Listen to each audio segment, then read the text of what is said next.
Es un honor para mí y una alegría presentar en el día de hoy a Alfredo Marcos. Alfredo Marcos es catedrático de Filosofía de la Ciencia de la Universidad de Valladolid y dividí mi presentación en 3 o 4 partecitas. Alfredo Marcos en números.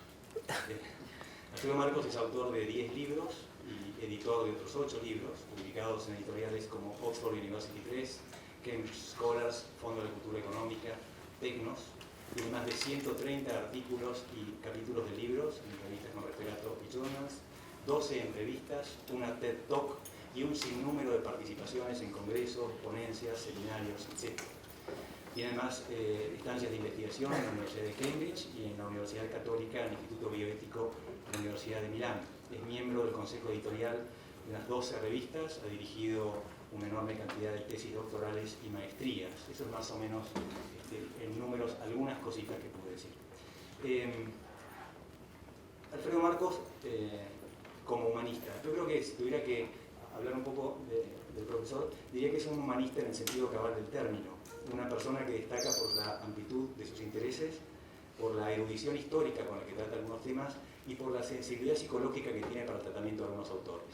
Simplemente para que vean la enorme cantidad de temas por los cuales ha escrito Alfredo, escribió sobre la relación entre el arte y la ciencia, sobre todo buscando las congruencias entre las artes y la ciencia, sobre la filosofía de la biología, sobre Aristóteles como filósofo de la biología, sobre la biodiversidad, sobre las semejanzas y la metáfora en 2 ensayos y 2 artículos que son muy lindos, sobre la vigencia de la noción de razón práctica, sobre el transhumanismo, sobre la bioética en tono propositivo, sobre los derechos de los animales y el proyecto Big Ape, sobre el desarrollo sustentable y sobre cine. Prácticamente no quedó nada, me estoy olvidando de muchos temas sobre los cuales ha escrito. En cuanto a la erudición histórica, destaco sobre todo el tratamiento que hace de Aristóteles, su conocimiento de Aristóteles y la originalidad de su lectura. Recomiendo mucho un libro que se llama Aristóteles Postmoderno, después arreglamos, y que propone una relectura de Aristóteles básicamente, si entendí bien la tesis, la posmodernidad nos coloca en una situación de privilegio para entender la posición aristotélica como una posición que se salta las dicotomías demasiado exageradas de la modernidad. Y además la sensibilidad psicológica. Él escribió un libro que a mí me gustó mucho, que se llama El Testamento de Aristóteles. Me gustó tanto que lo presté, cometí el error de prestarlo a un amigo filósofo, que lo prestó a otro, y si alguien por favor sabe dónde está mi libro, que me lo devuelva, porque quiero saber. Una virtud intelectual de Alfredo Marcos, hacer interesante, relevante e informativa las posiciones medias. En general, los filósofos oscilamos entre decir obviedades, que sean obviedades, e inventar cosas abstrusas para que nos repitan. Yo creo que Alfredo Marcos tiene la virtud de hacer interesantes y originales las posiciones medias, de mostrar la fecundidad del sentido común, que eso es algo que huele bastante. Por posiciones intermedias me refiero, por ejemplo, a ni caer en neuromanías ni en neuroescepticismos, a dejar de lado una deconstrucción escéptica, oponiéndola falsamente a un racionalismo obsesionado con el tema de la certeza, a oponer una naturalización de la ética que termina eliminando lo moral a una desnaturalización de la ética en la cual esta queda sin fundamento real posible. Entonces me parece que es interesante su reivindicación de las posiciones medias. Una máxima que destaca en sus escritos, la que él menciona de Peirce: no dudemos en filosofía de lo que no dudamos en nuestro corazón, que me gustó mucho. Y una herramienta filosófica que yo tomo de sus escritos, la noción de descubrimiento creativo, que me gustaría, si podría después decir algunas palabras. Bueno, sin más, los dejo con él y le agradezco que haya venido a compartir con nosotros. Gracias.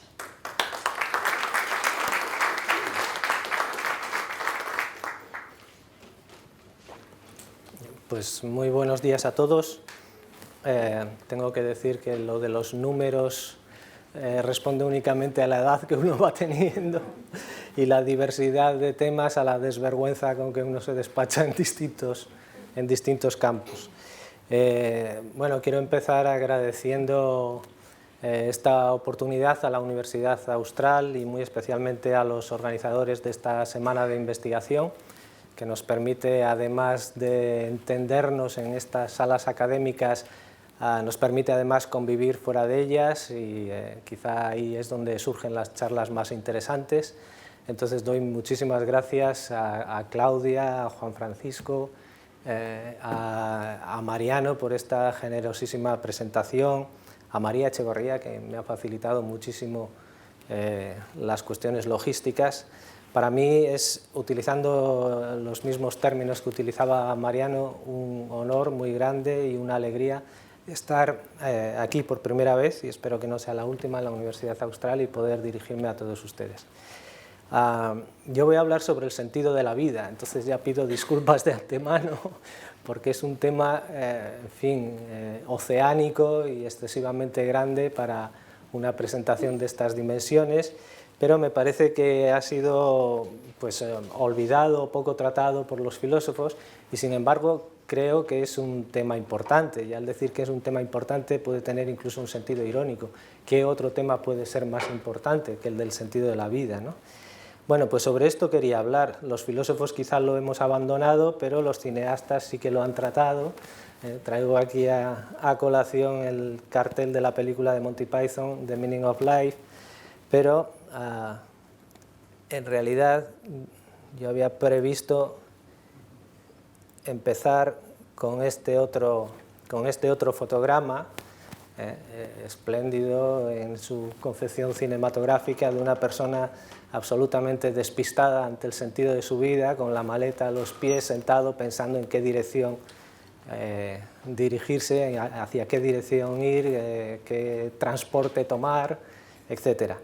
Bien, pues partamos de aquí, de esta especie de situación de incertidumbre en la que nos hallamos actualmente. Para atenerme al tiempo que está previsto y no abusar de su paciencia, me voy a permitir leer lo que tengo escrito y creo que en unos 45 minutos habremos resuelto la cuestión.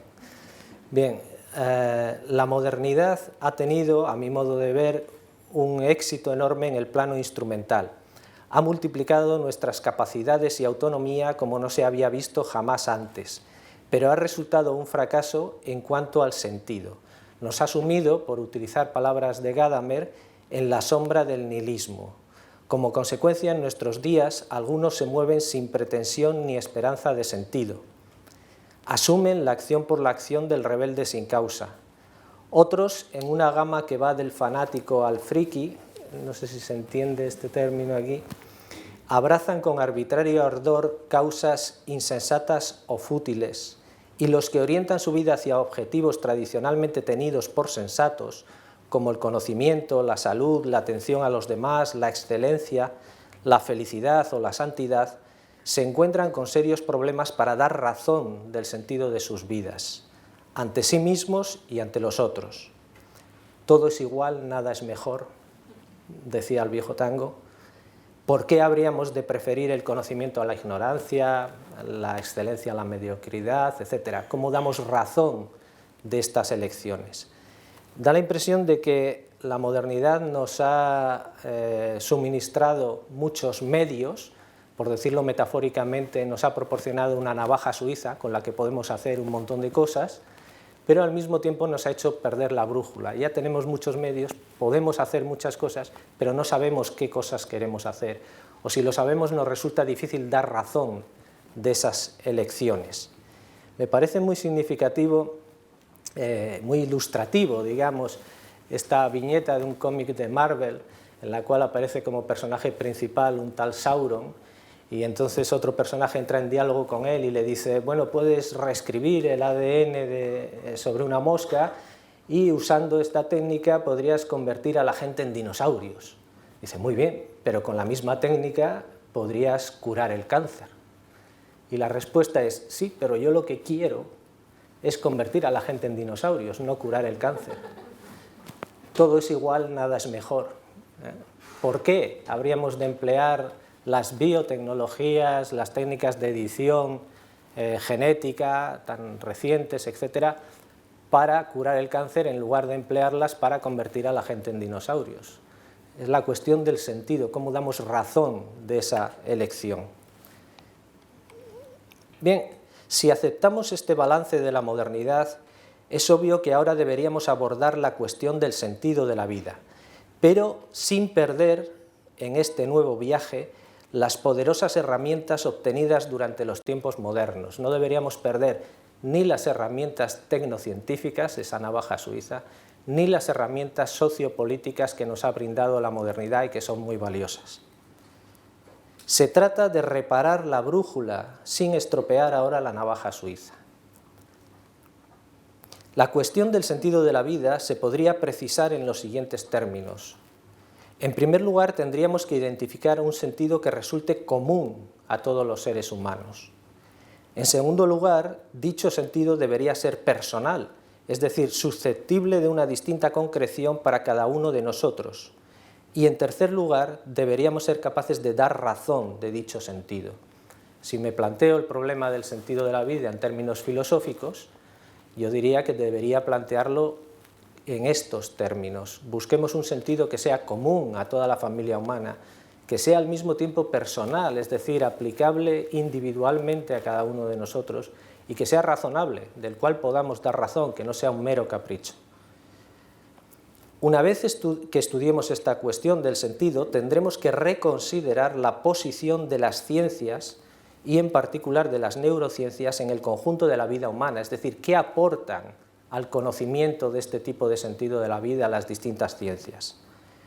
Pues buena parte de nuestros problemas derivan de una errónea ubicación de lo científico en el contexto de la vida humana. Cuando hemos tomado la ciencia como la única fuente de conocimiento y de orientación vital, nos hemos asomado al abismo del sinsentido. El reto consiste en mantener el pluralismo en cuanto a las fuentes de conocimiento, integrar la ciencia con otras fuentes de conocimiento. Bien, intentemos abordar la cuestión en una primera aproximación desde ciertas fuentes de sabiduría antigua. Desde la antigüedad clásica llegan hasta nosotros cápsulas de sabiduría que han viajado, iba a decir en el tiempo, pero también en el espacio y en las lenguas, en los distintos idiomas, han ido viajando y han acabado llegando a nosotros. Una de estas cápsulas de sabiduría que puede ayudarnos a plantear la cuestión del sentido es la máxima de Píndaro: llega a ser el que eres. Esta fórmula yo creo que tiene la virtud de que puede ser aceptada prácticamente por cualquiera. La hubiese suscrito cualquier autor antiguo o medieval, es decir, ¿cuál es el sentido de mi vida? Llegar a ser el que soy. La hubiese suscrito cualquier autor antiguo o medieval. No es ajena a la idea kantiana de autonomía e incluso fue citada con aprobación en varias ocasiones por el patrono del nihilismo contemporáneo, Friedrich Nietzsche. Puestos a darle sentido a la propia vida, esta parece una recomendación universalmente aceptable. Cúmplete, realízate, llega a tu plenitud. Con todo, la frase admite varias lecturas y esta ambigüedad es ventajosa para nosotros, tiene una ventaja filosófica. La máxima indica, por una parte, que la misión de un ser humano es llegar a ser plenamente tal, es decir, llegar a ser un ser humano. Cúmplete, realízate, llega a ser plenamente humano. Y por otra, significa que el sentido de la vida de cada cual consiste en cumplir cabalmente su ser individual concreto, en llegar a ser la persona concreta que es. Es decir, esta máxima nos está diciendo, podemos interpretarla en el sentido de realízate, llega a ser plenamente humano, o realízate, llega a ser plenamente tú, llega a ser la persona que eres. La segunda cápsula de sabiduría antigua que quería traer a colación es el famoso «Conócete a ti mismo». Fue inscrita en la entrada del templo de Apolo en Delfos y posiblemente empleada por Sócrates. También esconde la misma ventajosa ambigüedad, pues nos impele al conocimiento del ser humano en general, tanto como al conocimiento de la persona que cada cual es. Conócete a ti mismo, conócete como persona, conócete como ser humano. Bien, en conjunto, el mensaje es claro. Si quieres dar un sentido a tu vida, un sentido que sea común, personal y razonable, has de investigar qué es un ser humano en general y quién es la persona concreta que eres. Aquí las ciencias, y en especial las neurociencias, tienen un papel importante, siempre dentro de un contexto de pluralidad de fuentes. La primera de las cuestiones, es decir, la cuestión de qué es un ser humano en general, reflexionemos un poco sobre la misma. La primera de las cuestiones, es decir, la que versa sobre el ser humano en general, nos lleva al secular debate sobre la naturaleza humana. No voy a entrar a fondo en el mismo, puesto que es inmenso y no daría tiempo. Tan solo mencionaré las posiciones más comunes hoy día: la negación, la naturalización radical y el intento de artificialización. Hay quien niega que exista naturaleza humana, hay quien dice que la naturaleza humana sí existe y es puramente racional, y hay quien pretende modificarla artificialmente hasta transformarla quizá en otra cosa. Y haré a continuación una propuesta propia a partir de la cual podamos avanzar.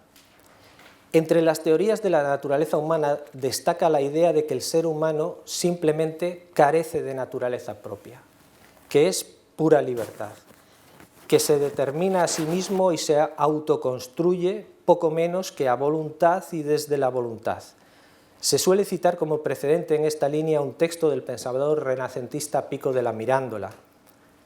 En el mismo Dios le habla a Adán con estas palabras, cito: «No te he dado ni un lugar determinado, ni un aspecto propio, ni una prerrogativa peculiar, con el fin de que poseas el lugar, el aspecto y la prerrogativa que conscientemente elijas».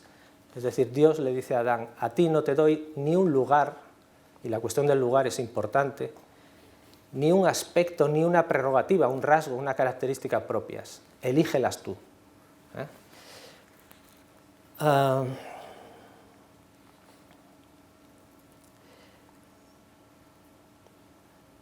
Con estos supuestos, las neurociencias no tendrían nada que decir sobre el ser humano. Es decir, si el ser humano no está condicionado ni siquiera por su naturaleza biológica, sino que es absolutamente libre, todo lo que aprendamos de su sustrato neurobiológico nos va a decir muy poco sobre el propio ser humano. Si aceptamos que el ser humano no tiene naturaleza propia, las neurociencias tendrían que decir nada acerca de la naturaleza del ser humano.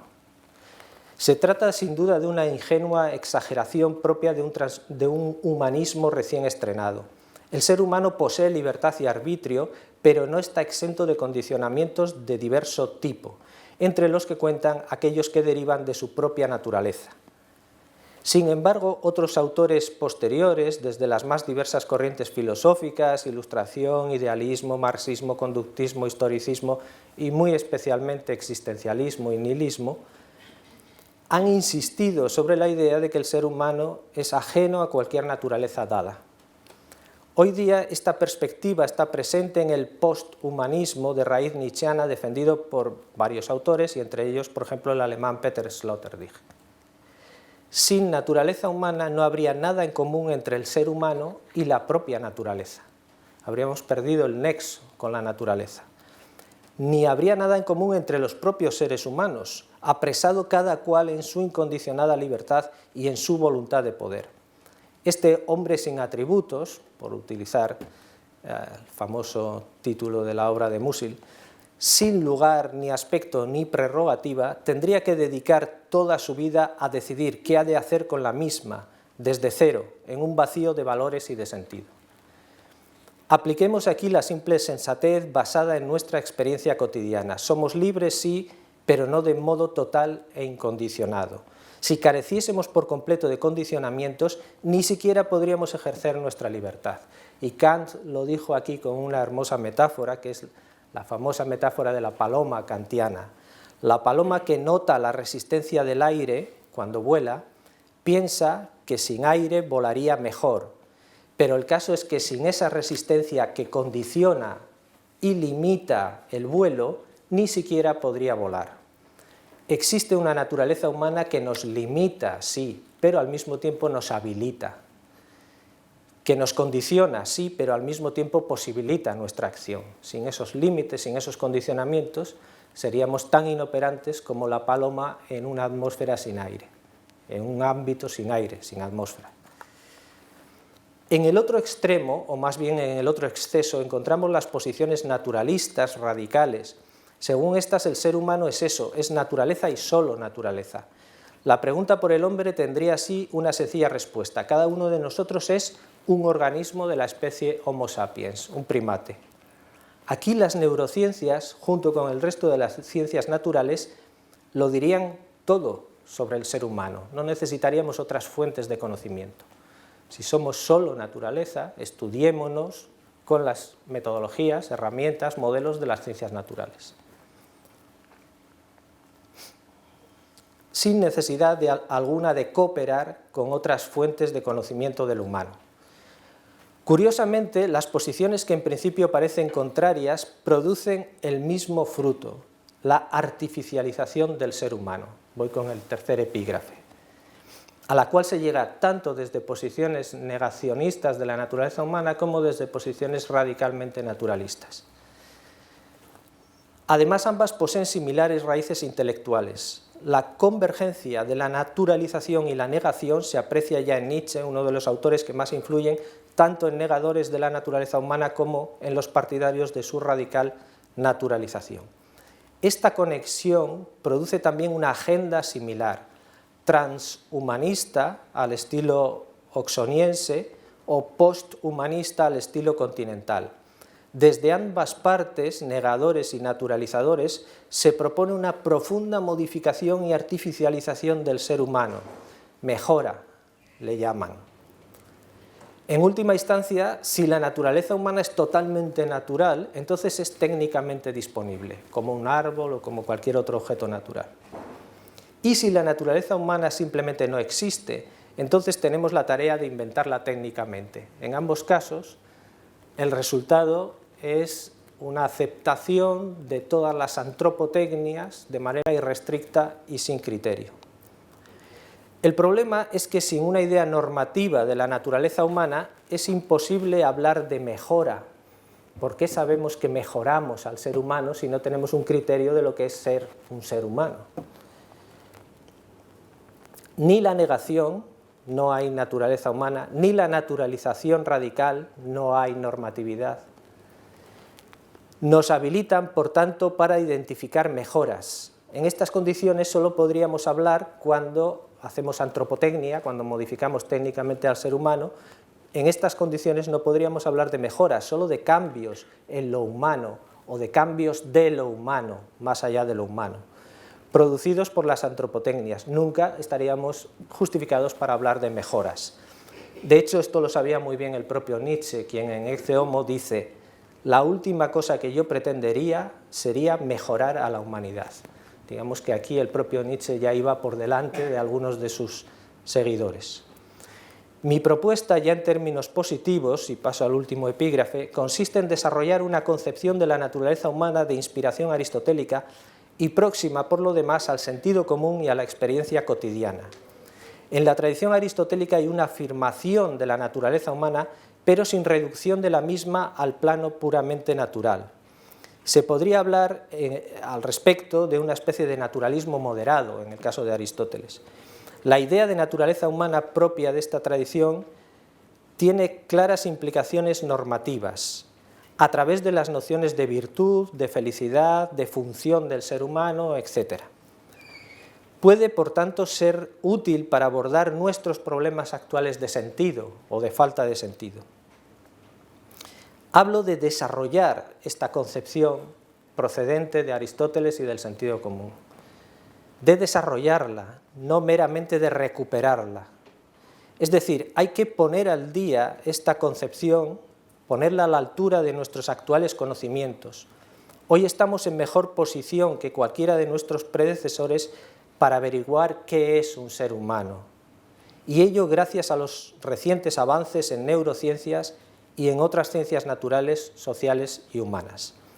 Por eso se requiere desarrollar o traer a nuestros días una cierta concepción muy valiosa de lo humano y no meramente recuperarla o reiterarla. Por decirlo en breve, el ser humano es, según esta tradición, un animal social racional. El método para desarrollar esta idea ha de consistir en la apertura y exploración de cada una de estas tres cajas. ¿Sí? ¿Perdón? De cada una de estas tres cajas: la animalidad, la sociabilidad, la racionalidad. Es decir, tenemos que averiguar qué incluye o qué está implícito respectivamente en nuestra condición animal, social y racional. Hay que interpretar estos tres términos hoy a la luz de nuestros actuales conocimientos, y entre ellos conocimientos científicos y neurocientíficos. De nuevo estamos ante una tarea que desborda con mucho el alcance de una intervención como esta. Nos conformaremos pues con asomarnos fugazmente a cada una de estas tres cajas para vislumbrar algunos de los elementos presentes en su interior. Quizás resulte a la postre que sí tenemos un lugar natural, o varios, y sí tenemos una prerrogativa, es decir, un rasgo, una característica, o varias, que nos llegan de modo natural, que las tenemos de modo natural. El hecho de que seamos animales tiene hondas implicaciones. A veces se tiende a pasar por alto este término y damos en considerar como prácticamente sinónimas las expresiones animal racional y ser racional, pero no son sinónimas. Los humanos no somos cualquier tipo de ser racional, sino precisamente animales. Y esto nos obliga a pensar y a pensarnos desde el cuerpo, desde la experiencia del animal que somos. El viejo racionalismo desencarnado tendía a identificar al ser humano solo con la racionalidad. Hoy sabemos que esto fue un error. Muchos autores recientes, desde el propio Nietzsche a Merleau-Ponty y otros muchos, nos han hecho ver que efectivamente lo era. Si por naturaleza somos animales, ello significa, entre otras cosas, que estamos situados en un entorno natural, en un mundo, Welt, que es para nosotros entorno, un Welt. Nos corresponde un lugar, al revés de lo que decía Pico de la Mirandola, no te doy un lugar. Sí, tenemos un lugar. Ese lugar es la tierra, es la naturaleza en la que habitamos. La naturaleza como casa común. Significa también el hecho de ser animales que somos vulnerables, que somos susceptibles de daño y de sufrimiento. Observemos que el hecho de ser vulnerables no nos hace menos humanos, sino que es precisamente parte de aquello en lo que consiste ser humano. Asimismo, nuestra condición animal debe hacernos recordar lo mucho que compartimos con otros animales. En este sentido, serán de gran ayuda para iluminar la condición humana las ciencias de la vida, como las neurociencias, pero también la genética, la biología molecular, celular, la ecología, la etología, etc. En segundo lugar, nuestra condición social nos hace mutuamente dependientes. También nos ubica en un ámbito, que es el de la familia humana, y también nos otorga una característica, una prerrogativa, que es la dependencia mutua. Nos ubica en una determinada comunidad, en la familia humana. Lo mismo que sucedía con la vulnerabilidad sucede con la dependencia mutua que unos tenemos de otros, es decir, que no nos hace menos humanos, sino que es precisamente una parte de aquello en lo que consiste ser humano. Por supuesto, los hallazgos de las ciencias sociales resultan en este punto de inmensa ayuda para aquilatar la naturaleza humana. Desde el terreno de la filosofía quizá ha sido Alasdair MacIntyre quien mejor ha entendido y explicado en los últimos tiempos este aspecto del humano. Él ha sabido desarrollar la antigua idea aristotélica del ser humano como animal político, como animal social, hasta su formulación contemporánea como animal dependiente. Hasta para ser autónomos, razonadores autónomos, sujetos morales autónomos, actores autónomos, hasta para eso dependemos de los demás. Y al servicio de los demás, especialmente de los más dependientes, hemos de poner nuestra autonomía. Esta es la extraña relación que hay entre autonomía y dependencia, que se exigen en el ser humano mutuamente. Con esta observación respecto de la relación entre autonomía y dependencia, estamos ya abriendo la tercera de las cajas, la que se refiere a la racionalidad, que yo casi preferiría llamar espiritualidad, porque logos en griego significa muchísimas cosas y si lo traducimos por racional, esa palabra en nuestras lenguas modernas está ya demasiado cargada. Parece que al decir que el hombre es un ser racional, que el ser humano es un ser racional, estamos diciendo que es capaz de hacer silogismos o algo por el estilo, cuando la idea de racionalidad, entiendo yo, en su intención aristotélica originaria, era mucho más amplia que eso. Entonces, quizá yo aquí traduciría por espiritual. El ser humano es un animal social espiritual. somos racionales, sí. Esto nos ubica en una nueva esfera, que es la esfera de lo espiritual, la esfera de las ideas, de los valores, del lenguaje, de la apreciación del bien y de la belleza, del sentido de la realidad, etc. Ese también es nuestro lugar. La familia humana es nuestro lugar natural, la esfera de lo espiritual es nuestro lugar natural, la naturaleza, la tierra como casa común es nuestro lugar natural. Y fuera de esos lugares difícilmente podríamos realizarnos como seres humanos. La esfera de lo espiritual incluye nuestra capacidad de pensar y de pensarnos, de reflexionar, de contemplar, de ponderar las razones para hacer y creer. Porque somos racionales, pedimos y damos razones, buscamos explicaciones y causas, incluidas las más radicales y últimas, deliberamos, decidimos voluntariamente en un sentido u otro, valoramos la verdad, el bien y la belleza. Entiendo aquí lo racional en un sentido amplio y contemporáneo, no como la capacidad de hacer silogismos, entiéndase. Esto es solo una parte muy pequeñita de lo racional. Un sentido amplio y contemporáneo que incluye la inteligencia emocional, las aportaciones de la intuición y en general la sensatez, la frónesis.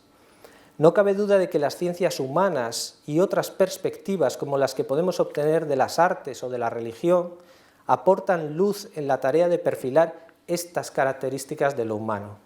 Gracias al aspecto racional de la condición humana, nos constituimos como seres autónomos. Podemos darnos a nosotros mismos las normas y criterios y aceptar o no, de manera lúcida y libre, aquellas orientaciones que recibimos de fuera, de la naturaleza, de los demás, de Dios. Nuestra capacidad de autonomía, tal y como la vio Kant, arraiga en esta zona de lo humano. En resumen, esta es pues nuestra naturaleza. Somos animales sociales, espirituales, en virtud de lo cual estas son nuestras prerrogativas o rasgos, nuestras diferencias, me gustaría decir, es un término que me parece más apropiado, más técnico en este caso. Somos vulnerables, dependientes y autónomos, y nos corresponden como lugares propios, de manera natural, en los que desarrollar nuestra vida, el entorno natural, la familia humana y la esfera del espíritu, fuera de los cuales, insisto, difícilmente podríamos desarrollarnos. O cuando estas esferas están enormemente deterioradas, difícilmente las personas que están en ellas pueden desarrollarse como tales. Lo interesante del caso es que estas tres dimensiones de lo humano, hasta aquí he sido un poco analítico, he ido analizando los aspectos de la naturaleza humana y ahora quiero desandar ese camino para decir que esto es una mera operación del logos, realmente no están separados esos aspectos. Lo interesante del caso es que estas tres dimensiones del humano, a las cuales nos hemos asomado tan apresuradamente, no son reductibles entre sí, no podríamos reducir lo social a lo biológico o lo biológico a lo social, como querría, por ejemplo, en el primer caso la sociobiología. No podríamos reducir todo lo espiritual a lo social o a lo biológico, no son mutuamente reductibles, no podríamos encajar todas ellas en una. Pero tampoco están meramente yuxtapuestas, no son tres aspectos de nuestra naturaleza que estén el uno al lado del otro, sin más.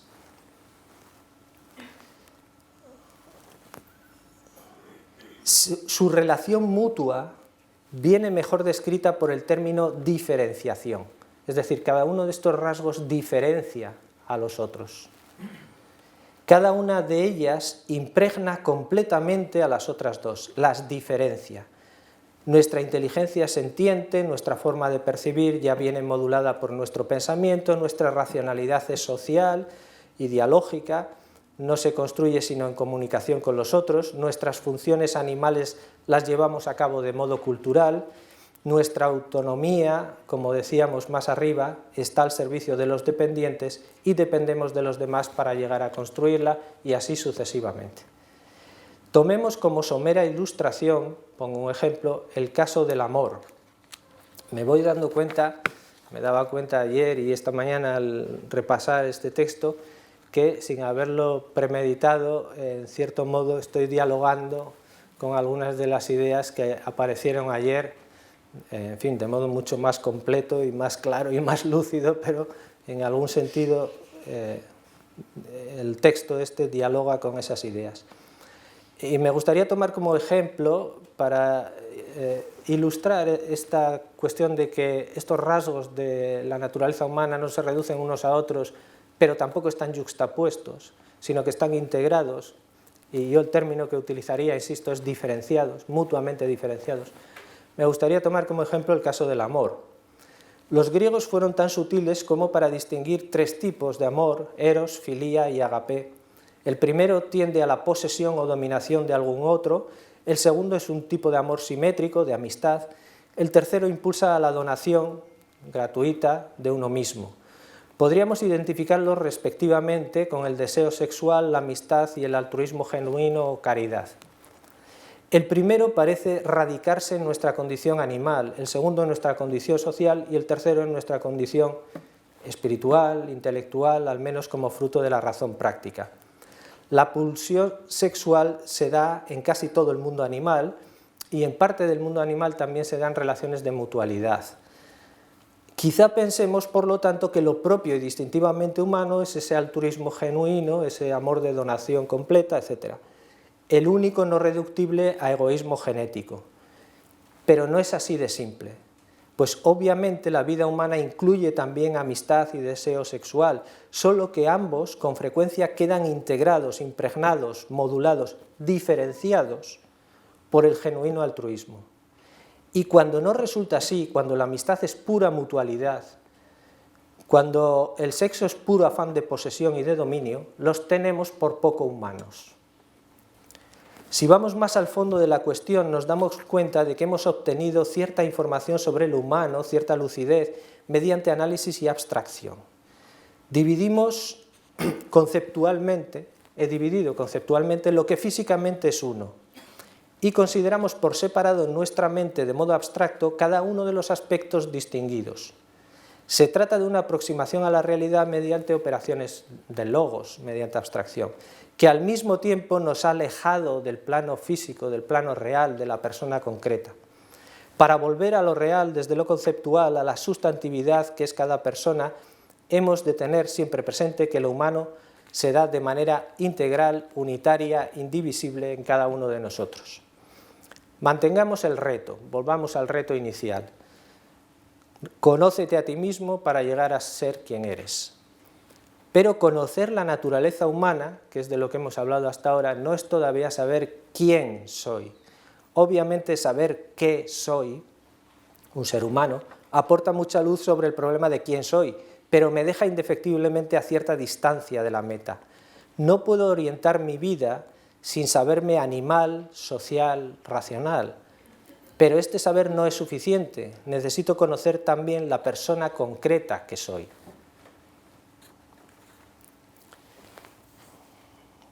Estamos, por lo tanto, ante un doble problema. Hay que unificar esas tres características y al mismo tiempo concretarlas, ponerlas en el mundo real, físico, concreto. Y para ambas preguntas, quizá la respuesta sea el mismo concepto, un concepto que nos aleja ya de lo griego y que es más próximo a la filosofía medieval y a la tradición judeocristiana, que es el de persona. Decir que soy este animal social y racional concreto es tanto como decir soy esta persona. Así el qué abstracto se concreta en un quién. Además soy una persona precisamente y no más de una, salvo patologías o cerebros escindidos que no acaban de comunicarse o cosas así. Soy una persona. En la persona los tres rasgos o diferencias de la naturaleza humana se unifican e integran al tiempo que se concretan. Por más que aprendamos sobre la naturaleza humana gracias a las ciencias, quedará todavía una enorme cantidad de conocimiento por obtener acerca de cada persona concreta. Para esta tarea serán imprescindibles, sí, las ciencias, en una cierta interpretación analógica de sus conceptos, que nos permita llegar cerca de lo individual. Pero también las artes, con su capacidad de creación de metáforas, así como otras fuentes de conocimiento tales que la religión, la conversación, la comunicación con los otros, la meditación, la reflexión, la propia praxis como fuente de conocimiento, la experiencia vital cotidiana, y todo ello interpretado bajo la modulación de la prudencia. Parece que mediante una sensata combinación de todas estas fuentes de conocimiento, ciencias incluidas, podemos poner pie, o casi, en lo individual concreto. Pero ahora deberíamos preguntarnos en qué medida estas fuentes de conocimiento responden ante el tribunal de la verdad. Es decir, deberíamos bloquear una posible objeción relativista. Nuestra pregunta podría formularse en estos términos. ¿El conocimiento sobre cada individuo concreto, procedente de esta pluralidad de fuentes, en qué modo responde ante el tribunal de la verdad? La pregunta es importante porque la verdad en el conocimiento de la persona es imprescindible para establecer de modo razonable y sin relativismo el sentido de su vida. Necesitamos conocernos como seres humanos y como persona individual con verdad, no de cualquier manera. Bien, el tipo de verdad, esta es mi hipótesis, que podemos pedir al conocimiento de lo individual es la verdad práctica.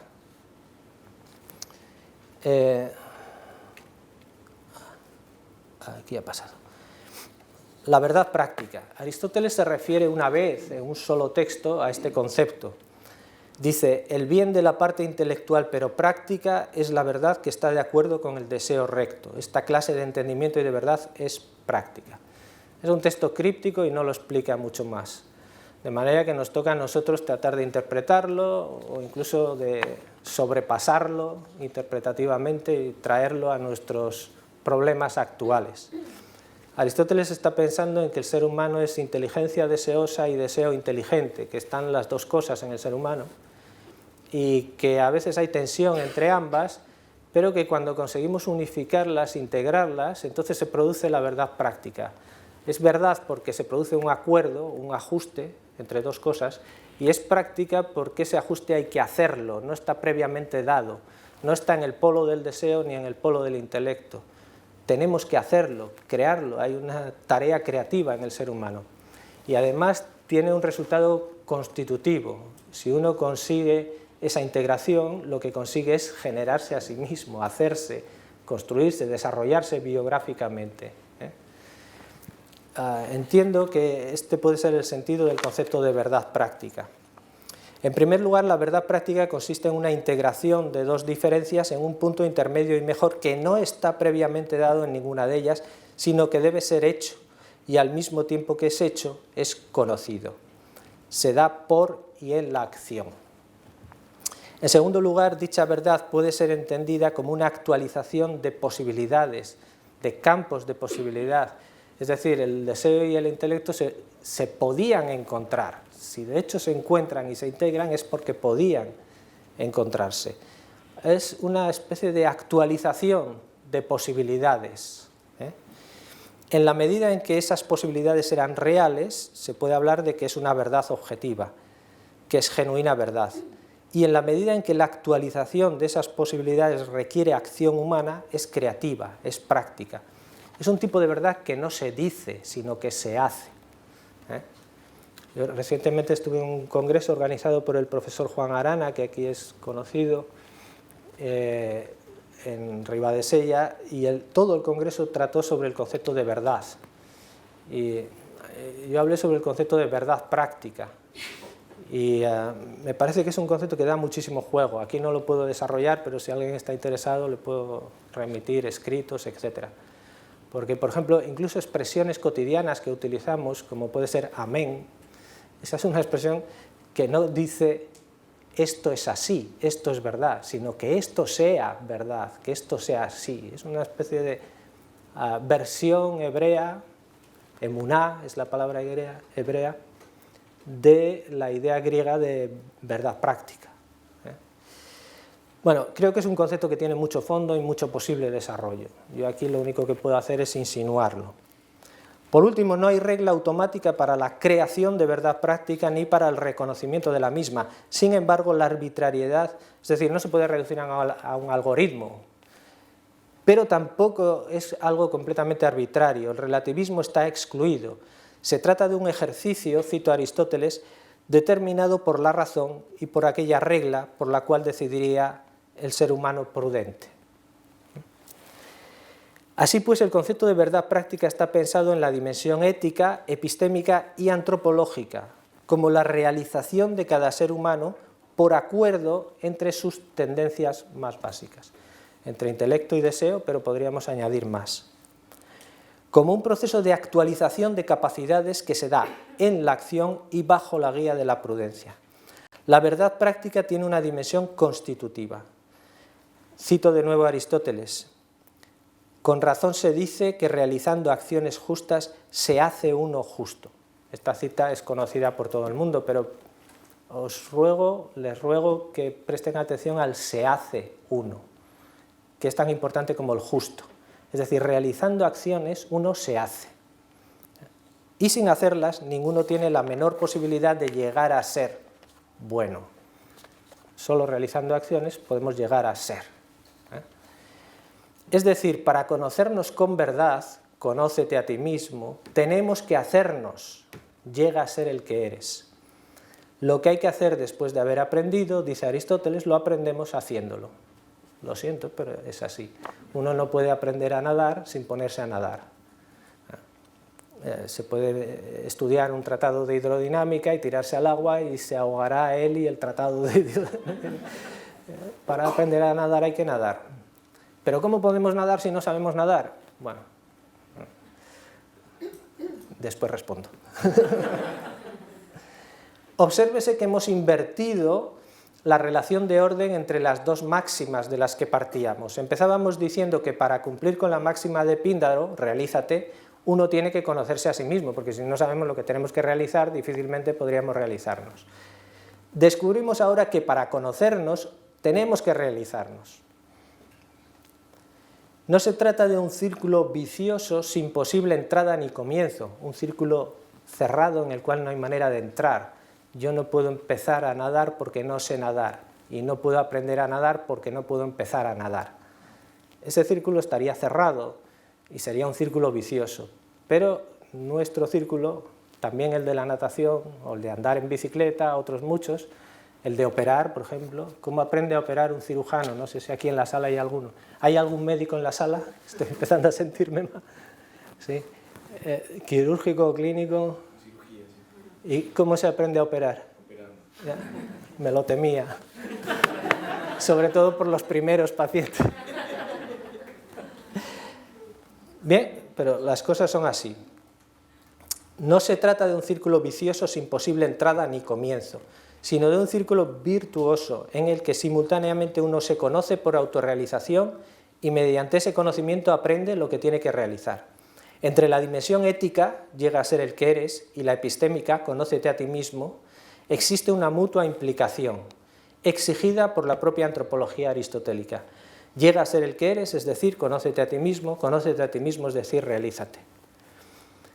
Uno se da cuenta de que tiene talento para la música, no es mi caso, haciendo música. Aprendemos sobre nuestra capacidad para el deporte ejercitándola. En la acción llegamos a captar nuestras dotes para la concentración, o para el trabajo duro, o para la observación, o para la atención al detalle, para la creatividad, para la compasión o el cuidado, para la gestión o el liderazgo, para el cálculo o la abstracción, para la reflexión o la meditación, para el humor o para el buen consejo, y así sucesivamente. Es decir, en la acción descubrimos la textura propia, concreta e irrepetible de cada persona. Lo que después de haber aprendido hemos de hacer, lo aprendemos haciéndolo. En esta búsqueda del autoconocimiento y de la realización de cada persona tienen un papel fundamental los demás. Y aquí empezamos a intuir cómo se puede cortar el círculo e iniciar el ascenso. Iniciar, en realidad, es una especie de espiral. ¿Cómo se puede empezar? De hecho, la puerta de entrada al círculo virtuoso es la paideia. Es decir, uno empieza a operar, sí, pero bajo la supervisión de alguien que ya sabe, bajo la orientación de alguien que le dice, empieza haciendo una cosa fácil, está la cuestión de la comisión de errores y la corrección de los mismos, etc. Es decir, es la paideia la que permite que nosotros iniciemos ese círculo, y a partir de ahí ya uno puede seguir. Recordemos, nuestra inteligencia no es solo deseosa, sino también social. nuestro autoconocimiento y realización dependen críticamente de aquellos que saben ver, que han sabido ver nuestras capacidades y posibilidades, de aquellos que nos aconsejan, orientan, dan ejemplo, de aquellos que nos educan, entrenan, cuidan, sanan o forman. También de nuestros pares en la aventura de la vida, cuya conversación nos resulta de tanta ayuda para autodescubrirnos. Y junto con ello las distintas modalidades del arte y de la ficción nos aportan visiones performativas de la vida humana a través de las cuales de un modo u otro podemos vislumbrar la propia. Y aún habría que agregar a todo esto otras fuentes de conocimiento. En palabras de Gadamer, cito, uno no puede ignorar tal conocimiento en cualquier forma en que se exprese, en la sabiduría religiosa o proverbial, en las obras de arte o en el pensamiento filosófico. Es decir, el hecho de que el autoconocimiento y la autorrealización respondan ante el tribunal de la verdad implica que no toda biografía es genuina autorrealización, no todo vale. El relativismo, insisto, está excluido. Prueba de ello, pero esto no se opone a un universalismo que enrasaría las vidas de todas las personas. Es decir, cada uno debe realizar su vida personal. Prueba de ello es que podemos decir cada uno de sí mismo y de los demás de modo falible, pero no injustificado, cuando estamos ante una vida realizada y cuando ante una vida fracasada, inauténtica, errónea en el doble sentido ético y epistémico. Para empezar, cualquier tipo de biografía que no atienda a la naturaleza humana será una suerte de autofalsificación. Es decir, si nos despreciamos como animales, dañamos nuestra salud, etc., estamos autofalsificando. Si nos despreciamos como seres sociales, mutuamente dependientes, y cometemos actos de violencia con los demás o los despreciamos, etc., estamos autofalsificándonos. Si nos despreciamos o no nos apreciamos como seres espirituales, también, y así sucesivamente. Como mínimo, el que no atienda a su naturaleza humana estará cometiendo una suerte de autofalsificación, pues todos somos humanos. Dicho de otro modo, la naturaleza humana tiene valor normativo para nuestras vidas. Afirma Aristóteles, lo que es propio de cada uno por naturaleza es lo mejor y lo más agradable para cada uno. Por otro lado, y aún dentro de los márgenes de la naturaleza humana, suponiendo que cumplamos con los requisitos de esa nuestra naturaleza humana, con la normatividad que impone la misma, aún dentro de eso, siempre corremos el riesgo de no realizar nuestra propia vida personal, cada uno la suya. Corremos el riesgo de vivir de modo alienado, de elegir la vida del otro o de lo otro, si nos deshumanizamos, ¿no? Cito de nuevo a Aristóteles, dice, sería absurdo que un hombre por supuesto se refiere a un ser humano, hombre o mujer, no eligiera su propia vida, sino la de otro, o incluso la de lo otro. Y esto puede ocurrir, ¿cuáles son las razones por las cuales puede ocurrir esto? Las razones o las causas, más bien. Por imposición más o menos violenta, a uno le pueden obligar a no realizar lo que realmente quiere y lo que le pide su propia personalidad. Por imposición más o menos violenta, por obcecación, por capricho, por ignorancia, por falta de reflexión o de escucha en medio de esta sociedad del ruido, o por falta de autocontrol, o por mimetismo, o por moda. En fin, son tantas las posibles causas de la inautenticidad, de elegir la vida de otro. Y si algo espera nuestra sociedad de los filósofos, por cierto, esto entre paréntesis y para filósofos, es que ayudemos a identificar estas causas. En suma, todo el recorrido que hemos hecho nos orienta hacia un sentido de la vida que cumple con las condiciones buscadas. Es un sentido común, pues es concorde con la naturaleza humana, la que compartimos todos los miembros de la familia humana. Es un sentido de la vida personal, pues se concreta en cada persona única e irrepetible. Es también conocible gracias a una gran pluralidad de fuentes y razonable, puesto que responde ante el tribunal de la verdad práctica, lo que permite justificar razonablemente su elección ante uno mismo, ante los demás y ante Dios también, diría el creyente. Paso a conclusiones y, en fin, con eso acabo mi intervención. La indagación que hemos hecho sobre el sentido nos permite ahora ubicar mejor la neurociencia en el marco de la vida humana.